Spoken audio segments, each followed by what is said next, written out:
Assalamualaikum warahmatullahi wabarakatuh. Teman-teman semuanya, pagi ini saya berada di Pelabuhan Bonang Lasem dalam rangka untuk mengikuti jelajah situs yang dilaksanakan oleh adik-adik pramuka perguruan tinggi Jawa Tengah untuk mengetahui ada kegiatan apa saja nanti di Pelabuhan Bonang Lasem ini. Silahkan teman-teman mengikuti video saya. Yuk.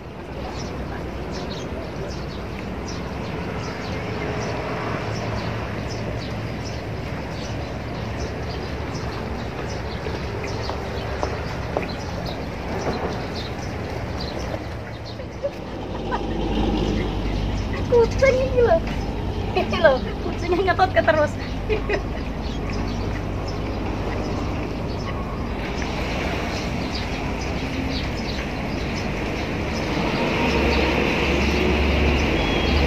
Mas Rasdadi ya, ini sebetulnya ada acara apa ya di Pelabuhan Bonang Lasem ini? Tolong dijelaskan. Ya, ini kaitannya dengan pelaksanaan perkemahan wirakarya daerah 10 yang diselenggarakan di Desa Dadapan, Kecamatan Sedan. Dan salah satu agenda kegiatan dalam PWD 10 itu adalah jelajah budaya. Ya. Dan jelajah budaya ini diikuti oleh 16 mahasiswa dari beberapa perguruan tinggi yang ada di Karesidenan Pati dan Karesidenan Sukoharjo. Nah, salah satu tujuan jelajah budaya ini adalah mengenalkan budaya Rembang dan sejarah Rembang. Utamanya di sini adalah ingin mengenalkan proses atau latar belakang Lasem sehingga mendapatkan anugerah kota pusaka. Oh gitu. Dan harapannya nanti adik-adik setelah mengenal Lasem, datang ke Lasem, mengetahui sejarah Lasem, harapannya bisa menjadikan sebagai kepanjangan mulut kita untuk untuk menyampaikan gitu ya, publikasi di daerah-daerahnya gitu masing-masing ya. Sehingga ke depan harapannya semakin banyak orang yang mau berkunjung ke Rembang, utamanya di Lasem ini. Iya. Oh nggih. Terima kasih banyak Mas Dedi. Monggo kalau mau ada kegiatan. Sekalian ini mumpung saya ketemu juga dengan Pak Yon ya, saya mau tanya nih, Pak Yon ini Pak Yon sebagai pemapar ya, sepertinya begitu ya, pemapar untuk materinya apa Pak? Situs Pelabuhan Bonang Binangun. Oh, situs Pelabuhan Bonang Binangun. Nanti yang akan disampaikan berarti pada masa lalunya atau ke depannya? Ya, masa lalu, masa kini, dan ke depan untuk Pelabuhan Lasem. Kalau kamu kan pelabuhan hatiku. Saya ini teman-teman ini kebetulan Pak Jan ini suami saya sih. kita tunggu dulu untuk mahasiswanya. Nah, ini para mahasiswanya. Para mahasiswa ini baru hadir, teman-teman.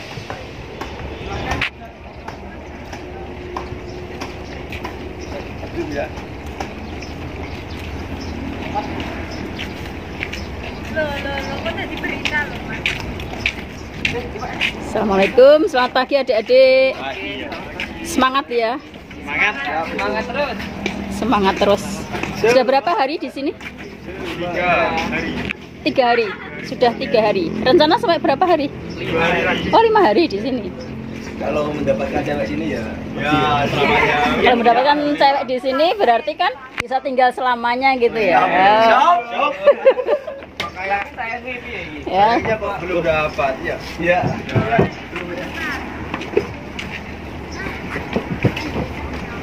Mari kita bergerak. Ya cuma mikir-mikir tak cukup. Ini berasal dari mana saja? Yang dari Solo mana ya? Solo. Anissa. Solo mana Mbak? Aku Solo Klaten. Solo kota Kak. Oh, Solo kota ya? Rembang. Solo Raya. Rembang. Solo. Solo kotanya ya? Dari perguruan tinggi mana ini? Universitas 11 Maret Kak. Oh, UNS. Berarti alma mater sama saya. Alhamdulillah. Saya dulu juga dari UNS. Keren. Ini kan adik tingkatan Ibu. Adik yang sudah sangat jauh. Ini saya istrinya Pak Yon. Kita di pelabuhan kan. Dia pelabuhan nanti. Pak, kemarin Pak nyanyi Pak Dermaga Cinta. Dermaga Cinta. Ayo ya, mau. Yo yang mau nyanyi. Suaranya.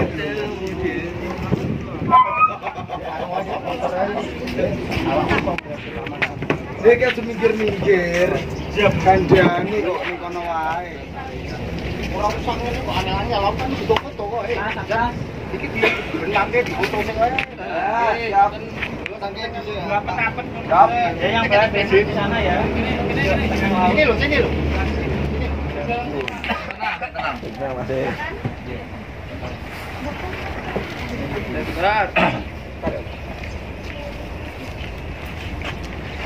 Ini malah saling berbagi ya. Sampun, Pak. Ya Allah. Monggo lanjut. Ampun.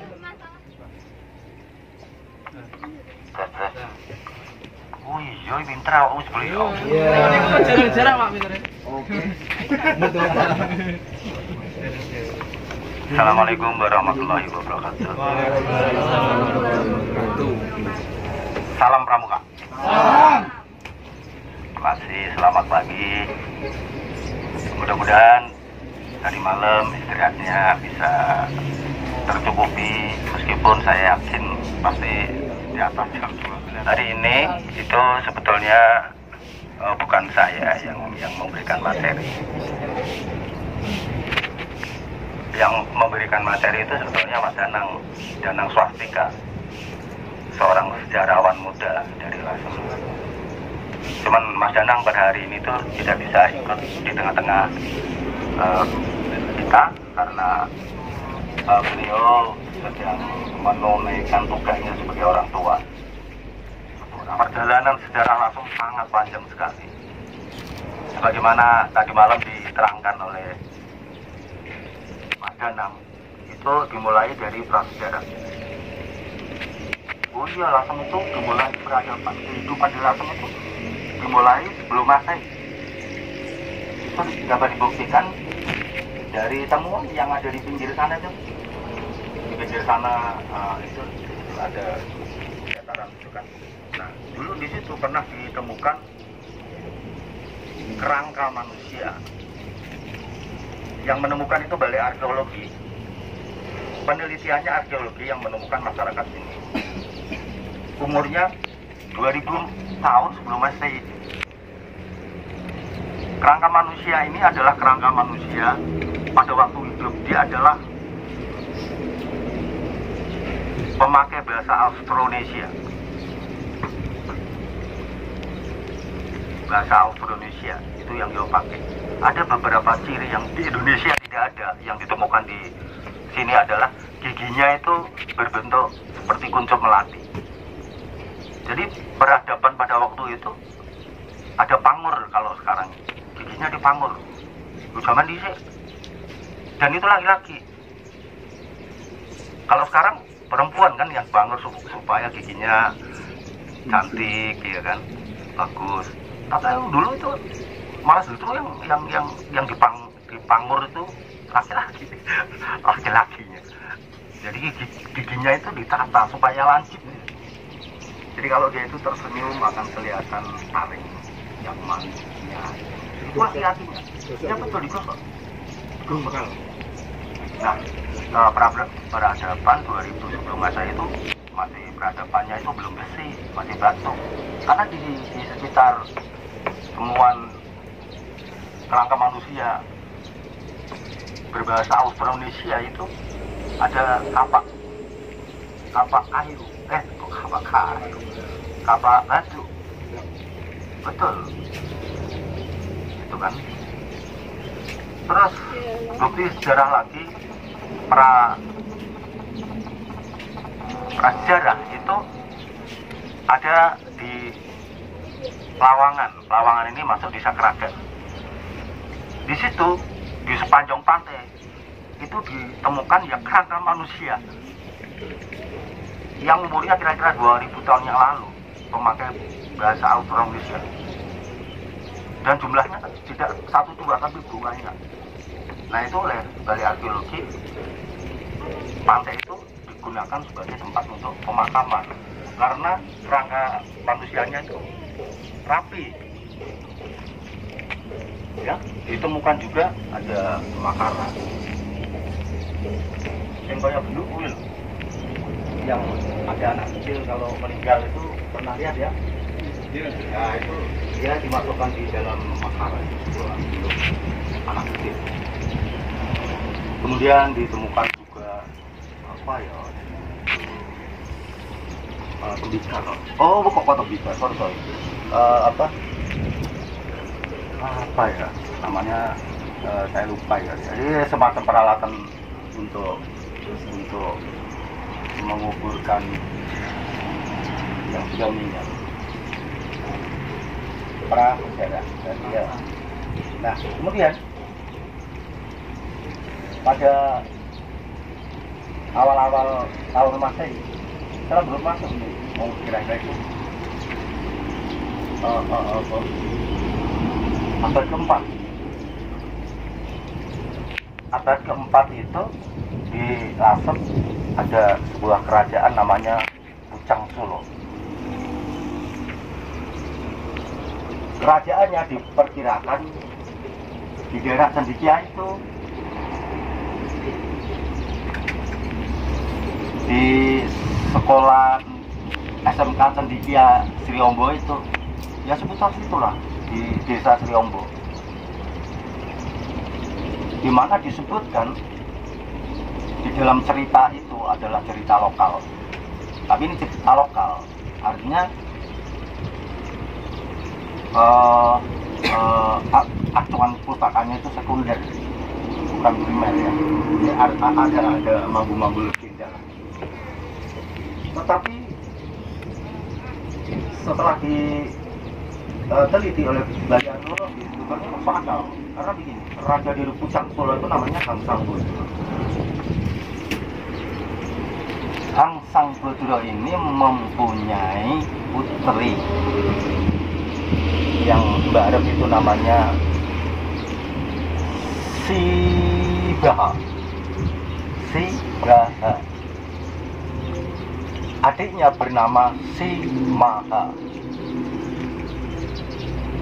Sibaha itu di dalam cerita itu, di buku itu disebutkan beliau ini adalah seorang panglima angkatan laut wanita.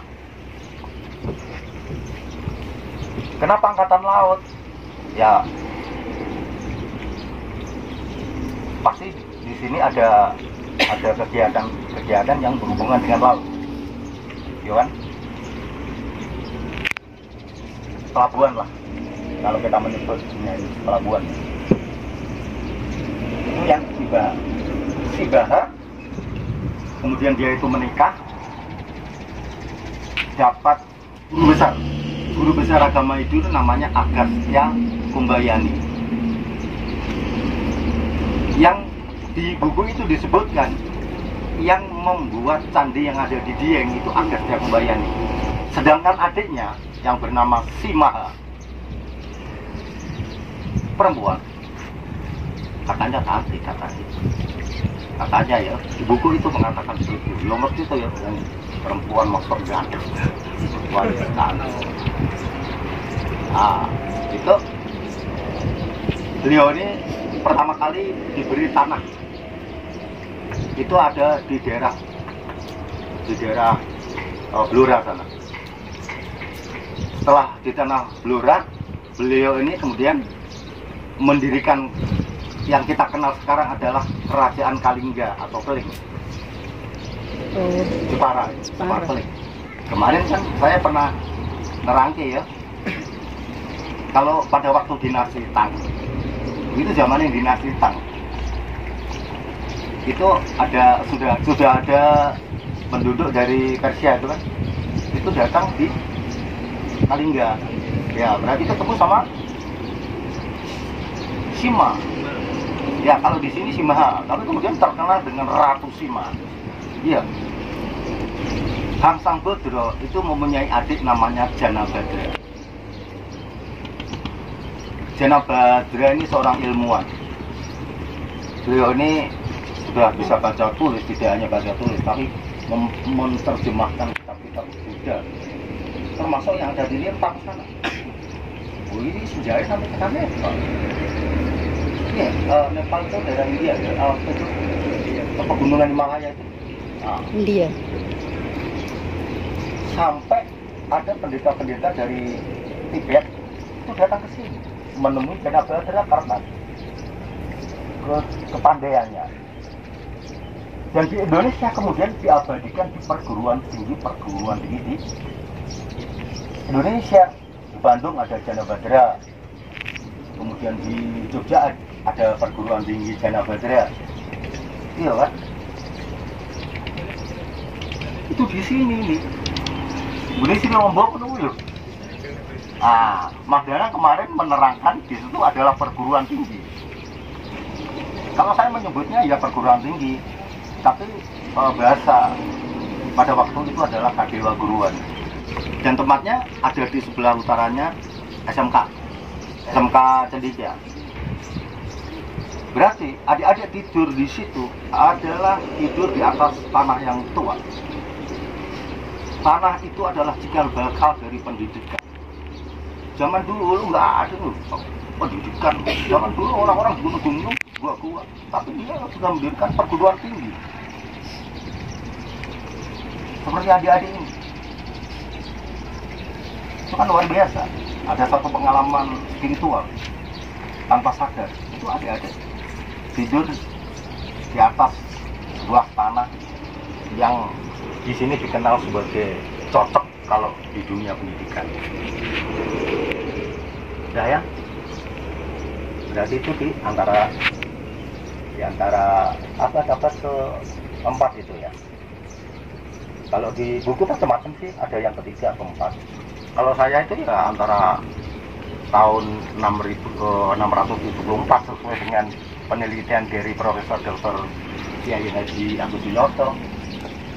700 tahun kemudian Lasem dikenal lagi,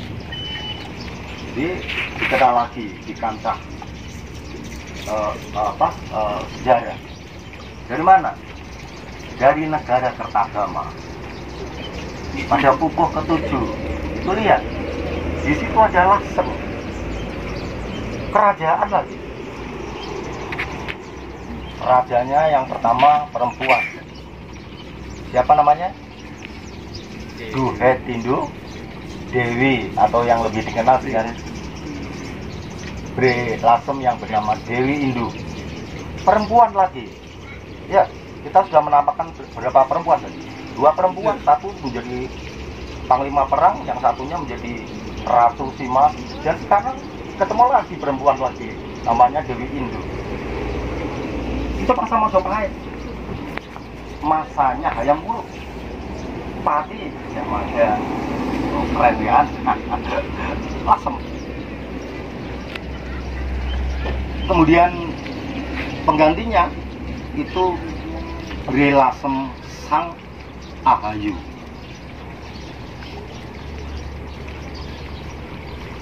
Perempuan lagi. Penggantinya Bre Lasem Sang Alemu. Perempuan. Ya. Kemudian yang di Lasem, yang terakhir rajanya adalah Pandan Salas. Perempuan lagi. Jadi sebenarnya Lasem itu kalau hampir semua penggede di Lasem ini perempuan semua. Apa yang membuat Lasem itu kemudian ditarik oleh Majapahit untuk memperkuat pemerintahannya? Ternyata karena pelabuhan. Jadi pelabuhan yang ada di Lasem ini ada 2 menurut catatan sejarah. Yang pertama ini adalah yang sekarang kita berada ini namanya apa? Pelabuhan Gunang Binangun. Ya, pelabuhan Gunang Binangun. Setiap daerah yang di situ dulunya adalah kerajaan, pasti daerah itu makmur, pasti. Karena apa? Untuk membiayai operasional sehari-hari keraton itu. Ngono kan? Lasem digambarkan seperti ini. Lasem kui negeri panjang apunjuk. Gemah ripah loh sinau. Ayam tentrem kertotur Raharjo.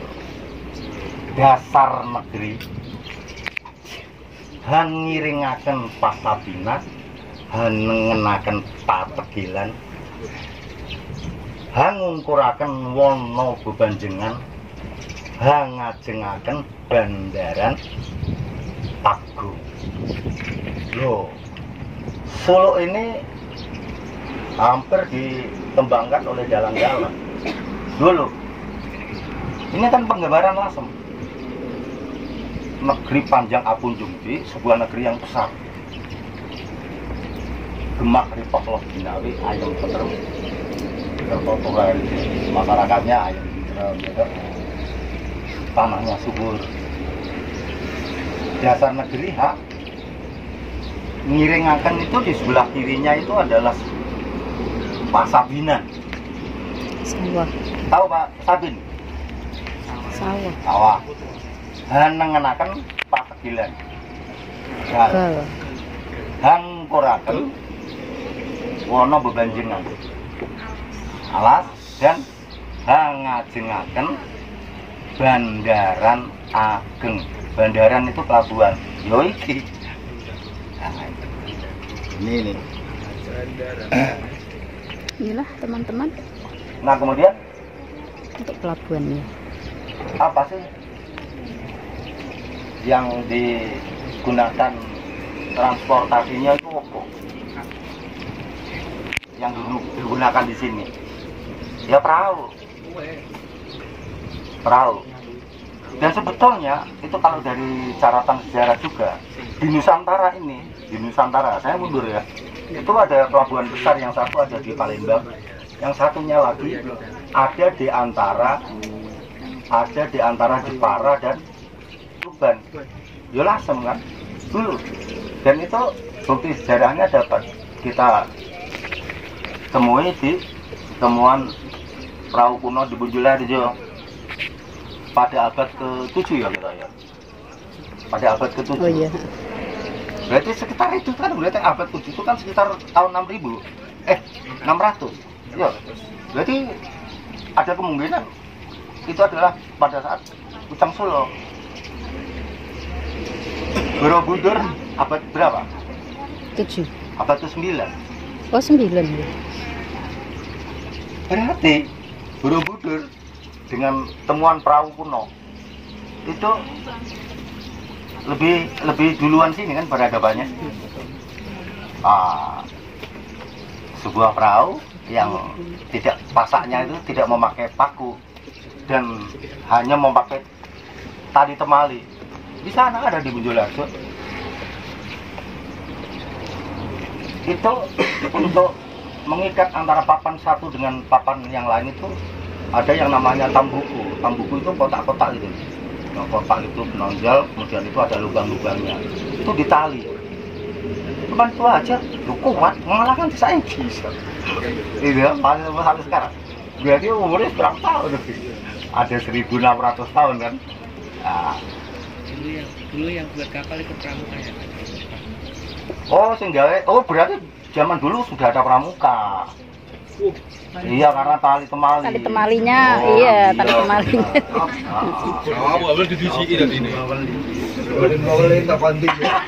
Tahu ya cara menalinya itu kan? Atau mungkin pramuka yang belajar dari. Oh, berarti Boten Kowo itu Boten Kowo kan pendiri pramuka. Oh, berarti pendiri pramuka malah ada di Belajar dari sini. Belajar dari Siapa, Pak? Ya? Berarti Kak Ratu Sima no. Oh, sing pinter Ratu Sima. Janabadra. Janabadra kemarin ini. Di Surabaya, Jawa Timur. Itu oleh Kementerian Pendidikan dan Kebudayaan Riset apa jenenge itu ya. Pendidikan dan Kebudayaan kayak kita ada risetnya apa. 34 yang terdiri dari mahasiswa kemudian para media, ada dari Angkatan Laut, itu dalam rangka menelusuri jalur rempah di Surabaya. Kemarin sudah berangkat. Rutenya itu Surabaya, Makassar, kemudian Makassar Bugis itu ya, di Bone, kemudian sampai ke Ternate, menelusuri perdagangan jalur rempah masa lalu. Nah, sekarang kan pertanyaannya, kalau di sini pelabuhan, itu ada nggak jalur rempah di sini? Saya akhirnya komoditi apa? Karena katanya begini, pelabuhan Lasem itu pelabuhan imperium. Pelabuhan imperium itu berarti ekspor impor. Berarti kan ada yang dibeli dari sana, kemudian ada yang dijual ke luar negeri. Iya. Nah, ternyata memang di Caruban tanah pelabuhan itu ditemukan banyak sekali keramik-keramik. Ada yang masih utuh, dan keramik-keramik itu berwarna biru dan putih. Itu digores sama baja aja nggak tergores. Jadi temuan-temuan yang di Caruban, pelabuhan yang di Caruban sana itu, keramiknya itu digores sama baja itu nggak lecet sama sekali. Setelah diadakan uji karbon di Amerika, ternyata keramik ini adalah hasil kerajinan dari dinasti Ming.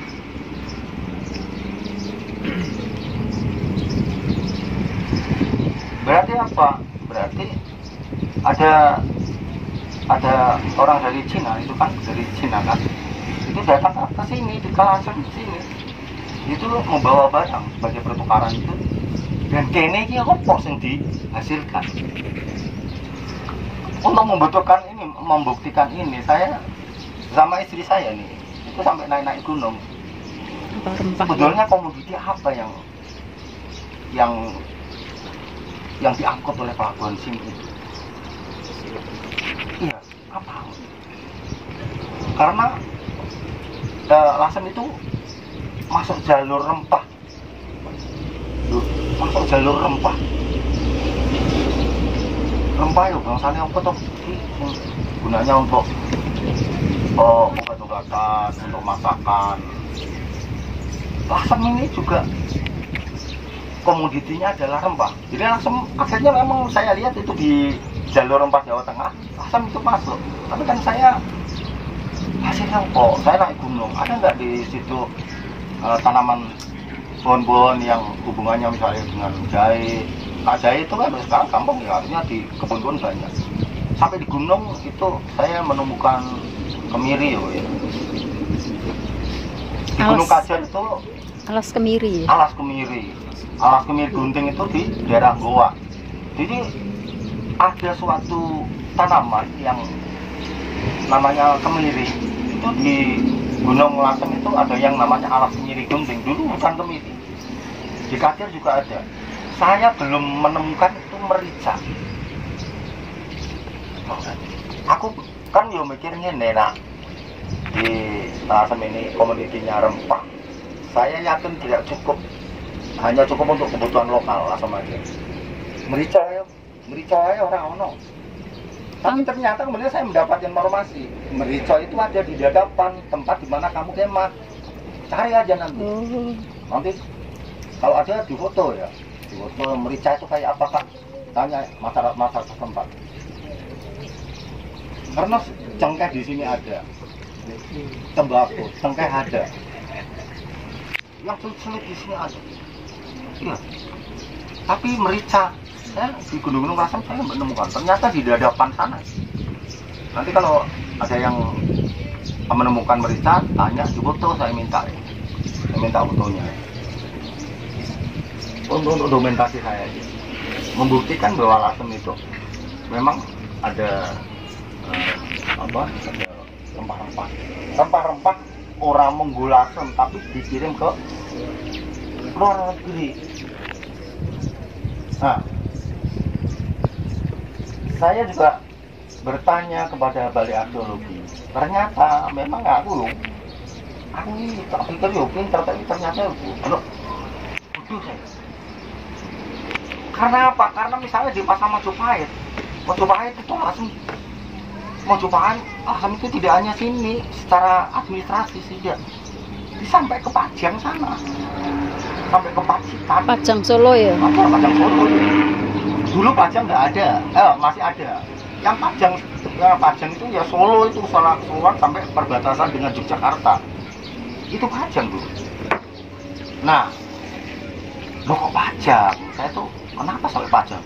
Itu justru yang mendukung pelabuhan yang ada di Latam itu justru dari pedalaman.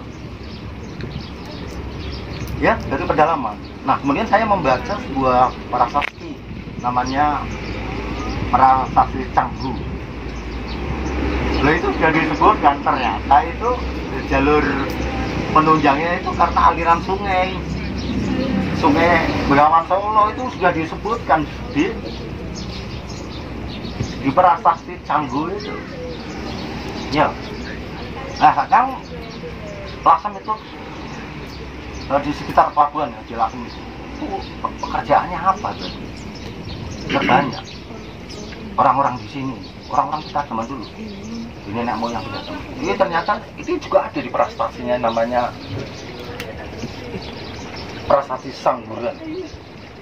Dari Prasasti Sangguran itu kita bisa tahu bahwa mata pencarian penduduk itu rata-rata itu adalah petani, nelayan, pedagang, tukang pandi, tukang tambang.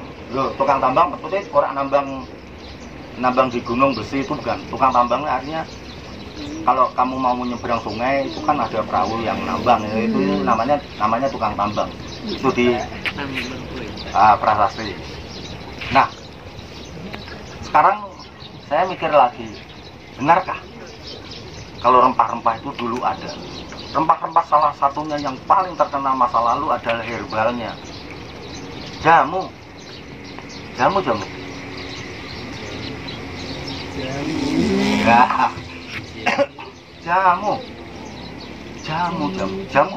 gendong itu loh. Nah, jamu sepuyuh. Kalau kamu percaya nggak kalau itu sudah ada di abad-abad ke-9? Jamu. Sehingga sekarang itu dijual oleh ibu-ibu itu. Itu warisan masa lalu, udah ratusan tahun. Di abad 9 itu sudah ada. Buktinya apa? Relief Karmawi Bangga yang ada di Borobudur, itu yang bagian dasar. Itu ada relief ibu-ibu penjual jamu sedang melayani pelanggannya. Oh no. Jadi kalau ke Borobudur ada arung geleng-geleng itu dipotoni, itu reliefnya banyak tuh. Salah satu reliefnya itu ada relief yang menggambarkan ibu-ibu yang jual jamu gendong sedang melayani pelanggannya. Wah, jamu udah populer pada waktu itu. Iya kan populer, karena apa? Relief itu tidak hanya di Borobudur kok. Prambanan itu ada reliefnya, jamu gendong. Candi Sukoh ada, di Tegalwangi ada. Oh, berarti jamu itu luar biasa. Karena apa? Relief itu biasanya hanya satu candi misalnya yang Kama Sutra apa ini yoga itu ada candi ya itu betul. Tapi ini jamu semua candi ono menggambarkan kehidupan masyarakat masa lalu itu. Berarti kita sudah tarik itu rempah-rempah itu kan, itu di abad ke-9 Borobudur dibuat itu kan abad itu ya tahun 800-an. Nah, ada sekitar 500 tahun kemudian ibu-ibu penjual jamu itu muncul di istana kerajaan Majapahit. Jamune sing muncul ora ibu-ibune. Oh. Jadi yang muncul itu jamunya. Bukan ibu-ibunya.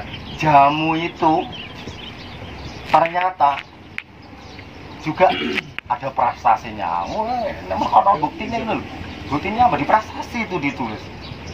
Jenenge prestasi Madawapura.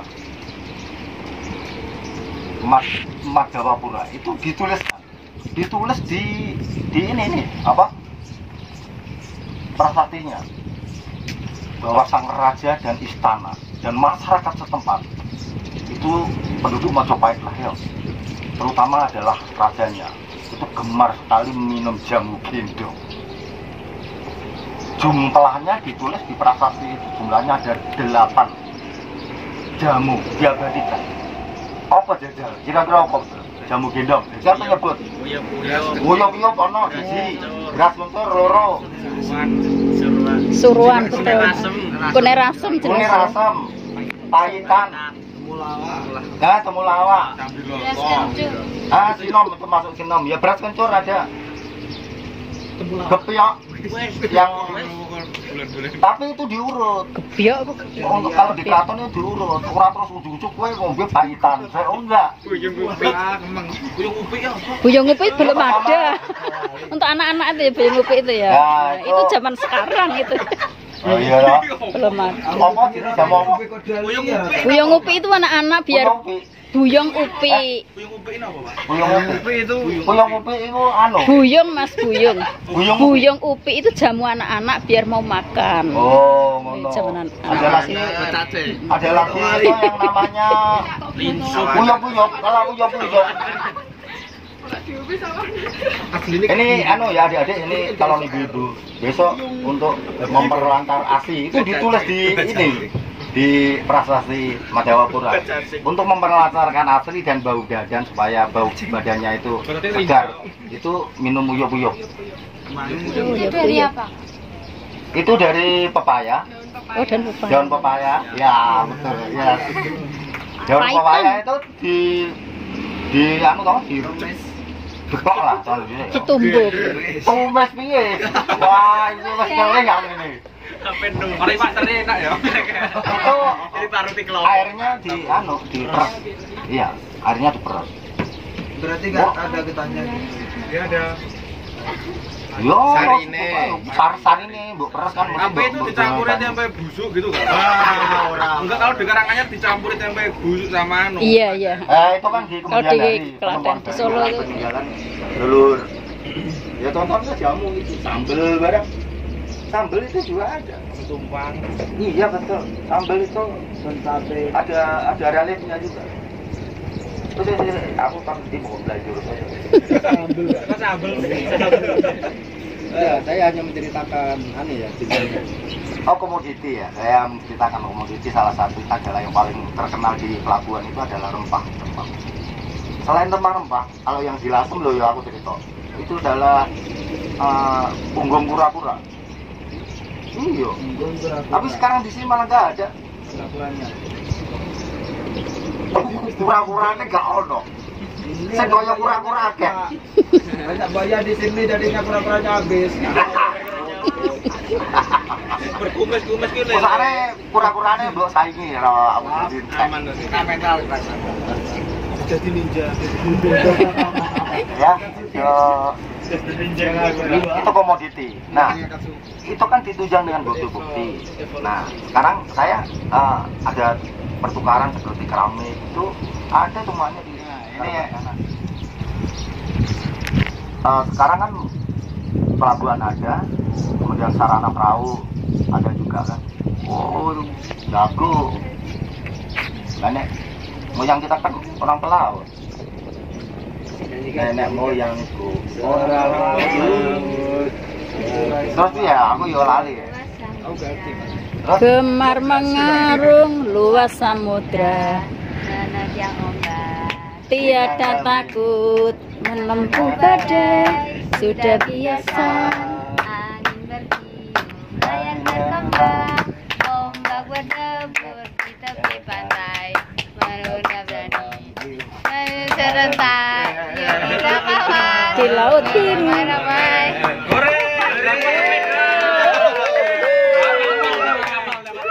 Dapat buku. Dapat kafe. Lagu ini lagu ini bener-bener. Nah itu awakmu nyanyiin, Elias yang joget. Wah, dugong ya itu. Loget. Orang pelong. Pramuka Pandega itu loh. Apa? Iya. Dia kan belum itu. Rambutnya kan modelnya kayak kecamatan. Iya. Kurang jajan. Aku ya seneng, aku di rambut ngono ya tak koyo bojoku rambut kaya ngono. Wah. Zaman seno. Zaman nom, ganteng. Iya ya. Ini ganteng kanggoku. Gori Pak, gori. Hah? Gori. Gojong buri. Ini enggak aku gotong buri. Soalnya saya mau performaan. Tahun 2012 ada penelitian dari Balai Arkeologi Yogyakarta. 2013. 2012. Itu ada penelitian. Hasilnya apa? Kita melaporkan itu 76 situs dilaporkan BPJB supaya diteliti. Yo, orang datang ke sini BPJB-nya, Balai Arkeologi. Ternyata apa? Tidak hanya 76. Di Lasem itu ada 340 situs. Tuh.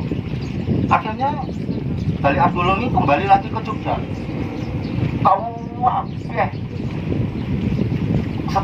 Stafnya semua pegawai Balai Arkeologi sampai ngejak orang UGM.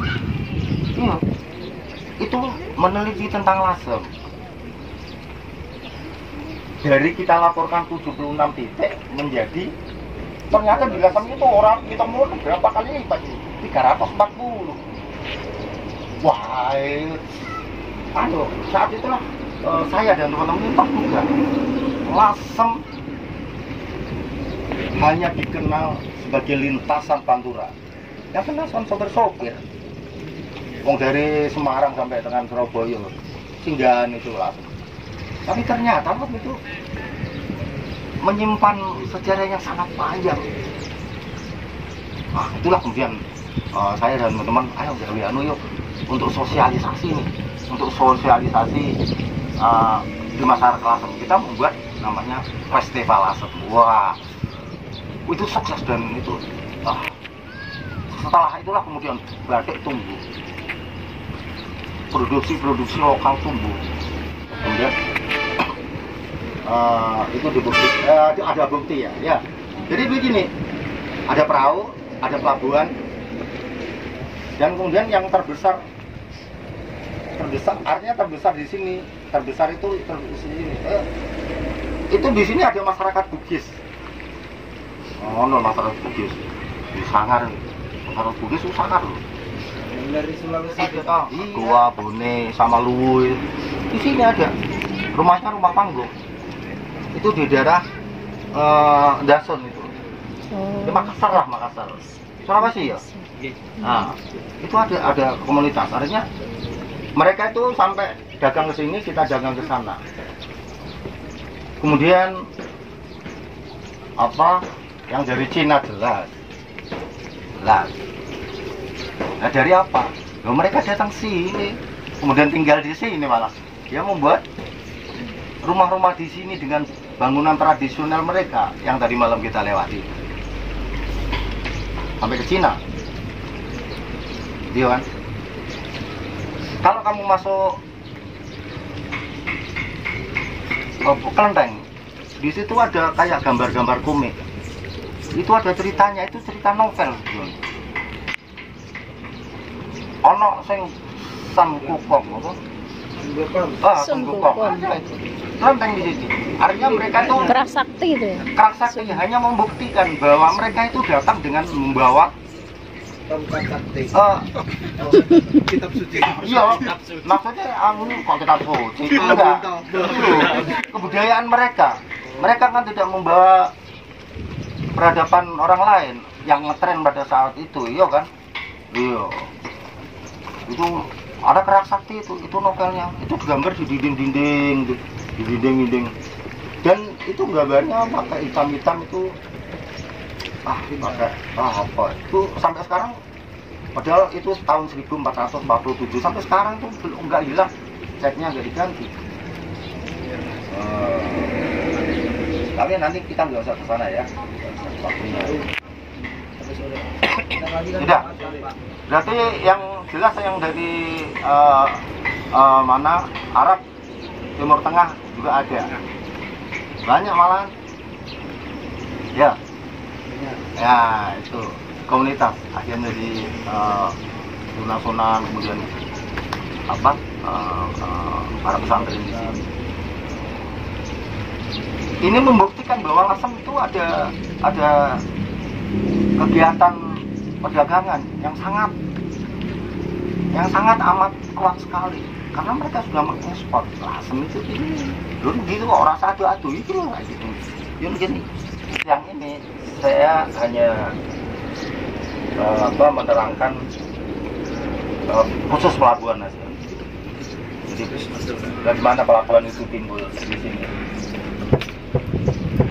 Kemudian lautnya juga menunjang, dan yang ada di sini ini di dalam sejarah ini Orak Pelabuhan Bonang Binangun, bukan Pelabuhan Regol. Ya, Regol. Bukti-bukti sejarahnya hampir hilang kecuali galangan kapal yang ada di sebelah sana, yaitu yang Dasun itu. Yang paling kuat adalah toponim. Toponim itu apa? Toponim itu penamaan suatu daerah. Regol itu adalah pintu gerbang. Regol itu kan gerbang perekonomian Lasem. Selesai ya? Jam berapa ini? Jam 10. Nah, jam 10 udah. Habis ini foto-foto, selfie-selfie. Ini nanti untuk kebutuhan kamu sendiri, nulis-nulis itu ya. Setelah itu saya selesai lagi. Teman-teman semuanya, dengan berakhirnya pemaparan oleh Bapak Yon Suprayogo tentang pelabuhan Bonang Binangun Lasem atau pelabuhan Regol, maka saya akhiri dulu vlog saya kali ini. Jangan lupa like, komen, dan subscribe. Yanti Lasem. Assalamualaikum warahmatullahi wabarakatuh.